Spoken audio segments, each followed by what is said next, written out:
Hello बच्चों, chapter carbonates compounds में आज हम समझेंगे होमोलोगस सीरीज। ओके, हमने हाइड्रोकार्बन स्टडी कर लिए, उसके अंदर हमने सैचुरेटेड अनसैचुरेटेड हाइड्रोकार्बन स्टडी करे, alkane alkene alkyne series study करी, फिर हमने फंक्शनल ग्रुप्स भी स्टडी करे। बट अब हम पढ़ेंगे होमोलोगस सीरीज। एक एक टर्म आपको पता होनी चाहिए क्योंकि हर एक चीज़ इंटर रिलेटेड है आपस में। होमोलोगस सीरीज भी कुछ अलग नहीं है, उसी से रिलेटेड है। बट ये क्या है, हम इसमें अब एक ही फंक्शनल ग्रुप को लेके चलते हैं और उसकी सीरीज को हम डिस्कस करते हैं। जैसे कि डेफिनेशन बताती है, a series of compounds in which the same functional group substitutes for hydrogen in A carbon chain. Means वो सीरीज जिसमें एक ही फंक्शनल ग्रुप होगा। हाइड्रोजन को रिप्लेस करने के बाद बहुत सारे फंक्शनल ग्रुप्स आए थे, उसमें से उस हम कंपाउंड की सीरीज को लेंगे जिसमें एक ही टाइप का फंक्शनल ग्रुप हो, वो होमोलोगस। होमोलोगस से नेम से आता है ना, सेम। ओके, तो इसके अंदर हमारे पास सीरीज कौन कौन सी आएंगी? एल्केन, ये जो एग्जांपल्स वो बहुत सारे होते हैं पर मैंने कॉमन लिखे हैं जो आपके कोर्स में हैं। Alkane series, alkene series, alkyne, alcohols, aldehydes, ketones, इन सबके जनरल फार्मूले एंड एग्जाम्पल्स हम कर चुके हैं। तो यहाँ पर हम सिंपल सी बात डिस्कस करेंगे कि इनको हमने होमोलोगस सीरीज कहा तो कुछ इसकी कैरेक्टरिस्टिक्स होंगी, इनकी अपनी स्पेशल प्रॉपर्टीज होंगी और कैसे हम पहचानेंगे कि ये वाला कंपाउंड जो है एक ही होमोलोगस सीरीज का है। ठीक है, तो सबसे पहली बात जो आती है, अगर हम देखें फॉर एग्जाम्पल हम एल्केन सीरीज लेते हैं क्योंकि एल्केन्स सबसे स्टार्टिंग वाले हैं और अच्छे से हमें समझ आएंगे। एल्केन में जो पहला मेंबर है वो है आपका मीथेन और दूसरा मेंबर क्या है? Ethane, C2H6। इसी तरह से हम C3H8 एंड सो ऑन और भी लिखते जाएंगे, पर हम यहीं पर रुकते हैं और यहाँ पर इन दोनों को लेके समझते हैं कि कैसे ये एक होमोलोगस सीरीज बना रहे हैं, क्योंकि इनका जनरल फार्मूला सेम है।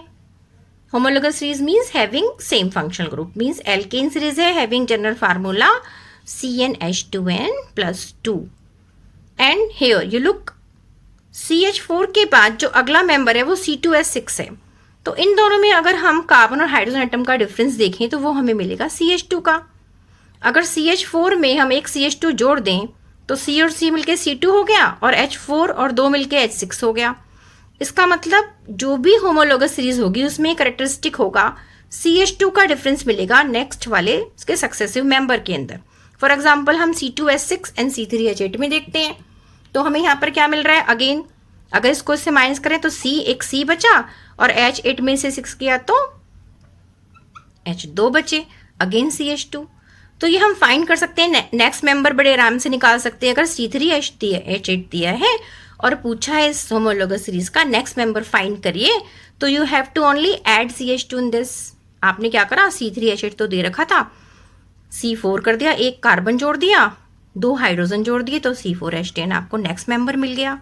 और जिनको याद है वो तो लिख ही देंगे कि भाई C3 है तो अगला C4 आएगा और जनरल फार्मूला 2 होता है तो 4 to the 8 और +2 होता है CnH2n+2, तो हमारे पास ये ब्यूटेन मिल गया। बट ये हमारे पास इसका फार्मूला भी है निकालने का, दोनों वे से हम इसको फाइंड कर सकते हैं। तो ये एक होमोलोगस सीरीज हो गई। अब जब CH2 आया यहाँ पर, लुक एट द CH2। अगर CH2 का हम एटॉमिक मास निकालें तो क्या होगा? कार्बन का होता है 12, ये आपने 9th में पढ़ा है अच्छे से। ठीक है, एटॉमिक मास यूनिट 12 होती है। हाइड्रोजन की 1 होती है, 2 एटम्स हैं तो 2 से 1 को मल्टीप्लाई कर दिया तो 12 + 2 = 2 आ गया 14। इसका मतलब एटॉमिक मास यूनिट का डिफरेंस क्या आएगा? 14 आएगा। अगर एक मेंबर दूसरे मेंबर से 14 एटॉमिक मास यूनिट ज़्यादा है या कम है तो वो क्या होंगे? एक ही होमोलोगस सीरीज के मेंबर होंगे। फाइन। और फंक्शनल ग्रुप तो सेम होना ही चाहिए उसके अंदर, है ना? फंक्शनल ग्रुप मस्ट है। अब माना मैं एक लिख दूं कि ये दोनों एक होमोलोगस सीरीज के हैं या नहीं, C2H5OH एंड CH3CHO।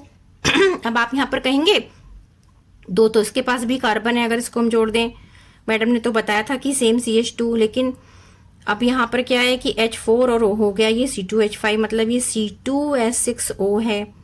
नहीं, पर कार्बन का तो सेम हो गया, H के तो 2 आ रहे हैं पर कार्बन के फॉलो नहीं करे। इसका मतलब ये एक होमोलोगस सीरीज के मेंबर नहीं हैं। और वैसे भी हम देखें तो यहाँ OH, यहाँ CHO फंक्शनल ग्रुप भी डिफरेंट हो गया। तो होमोलोगस सीरीज में क्या होता है कि means hydrocarbons having same functional group and having a difference of CH2 in the successive members. Okay, तो ये आपको होमोलोगस सीरीज अच्छे से पढ़ के इसके एग्जांपल्स कर लेने हैं और इसको अच्छे से आंसर्स को करना है। जैसे क्वेश्चन दिया है कि आपको कि कैलकुलेट द डिफरेंस